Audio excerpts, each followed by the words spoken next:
अस्सलाम वालेकुम व्यूअर्स। आज की वीडियो में मैं आपके साथ शेयर करने जा रही हूँ कि अंडे के छिलके जो हैं ये हम वेस्ट कर देते हैं, तो आज हम इनका एक और यूज़ करने वाले हैं, जिसके लिए आपको वीडियो को लास्ट तक देखना पड़ेगा कि इससे हम क्या चीज़ तैयार करेंगे जो बहुत ही हमारे काम आने वाली है। 4 से 5 अंडों के छिलकों को मैंने धो के खुश्क कर लिया है।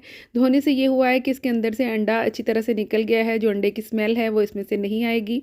तो इससे मैंने ये एक लिक्विड तैयार किया है। ये आइसक्रीम नहीं है, जस्ट मैंने आइसक्रीम वाले बॉक्स में इसको ऐड किया है और ये लिक्विड है। अभी थोड़ी देर में ये भी हार्ड हो जाएगा। तो चलिए वीडियो को स्टार्ट करते हैं। ब्लेंडर के जग में मैंने 2 कप पानी डाला है। गर्म पानी हमने ऐड करना है इसमें। गर्म पानी से हम जो लिक्विड तैयार कर रहे हैं ये बहुत ही अच्छा जल्दी से तैयार हो जाएगा। उसके बाद ये 4 से 5 अंडों के छिलके जो हैं ये हम इसके अंदर ऐड कर देंगे।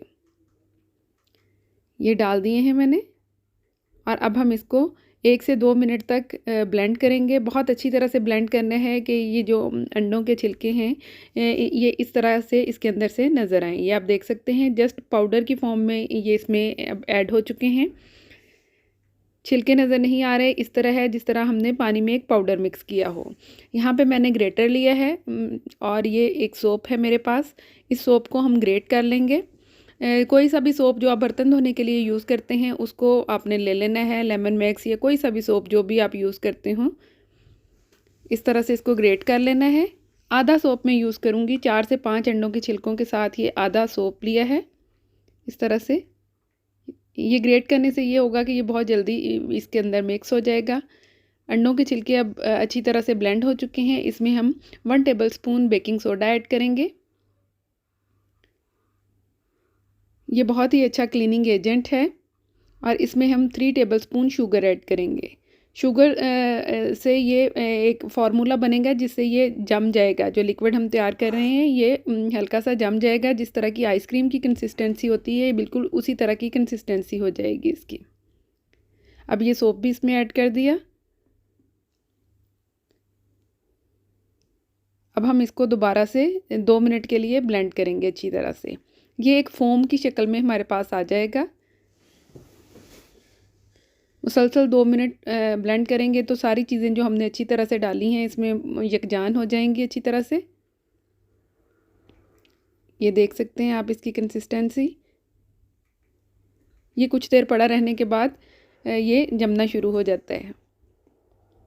तो ये जो बर्तनों के ऊपर हमारे इस तरह के निशान बन जाते हैं। सिल्वर के बर्तन, स्टील के बर्तन, इवन के शीशे के बर्तनों के लिए भी हम इसको यूज़ कर सकते हैं। जितने भी हार्ड वाटर के निशान या स्याही जमना शुरू हो जाती है उसके लिए ये देखिए थोड़ी देर अभी मैंने इसको रखा है तो ये काफ़ी हद तक जम चुका है।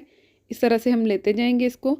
और जो भी बर्तन आम साबुन से क्लीन नहीं होते वो इसके साथ बहुत ही अच्छी तरह से क्लीन हो जाएंगे। और इतनी ज़बरदस्त चमक आती है इसमें कि मैं ये आपको वॉश करके दिखाती हूँ। ये साफ़ कितनी अच्छी तरह से हुआ है और इसमें चमक कितनी अच्छी आ गई है। आपको मज़ीद कोई स्क्रबर यूज़ करने की ज़रूरत नहीं है जिसके साथ आप इसको आपको रगड़ना पड़े। बस ये फ़ोम देख सकते हैं आप, झाग कितनी अच्छी बन रही है इसके साथ।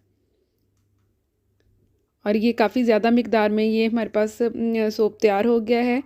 ये काफ़ी दिन तक चलेगा। आप आम बर्तनों को वॉश करने के लिए भी इसको यूज़ कर सकते हैं। अब आप इनकी शाइन देखें। आप अपने चूल्हे और सिंक वगैरह भी इससे साफ़ कर सकते हैं। ये तवा है जो पीछे से काफ़ी हद तक काला हो चुका है। ये मैं थोड़ा सा आपको साफ़ करके दिखाती हूँ कि इसके ऊपर जो जमी हुई कालक है वो कितनी आसानी से इसके साथ उतर रही है। अंडे के जो छिलके हैं वो इसमें स्क्रबर का काम कर रहे हैं।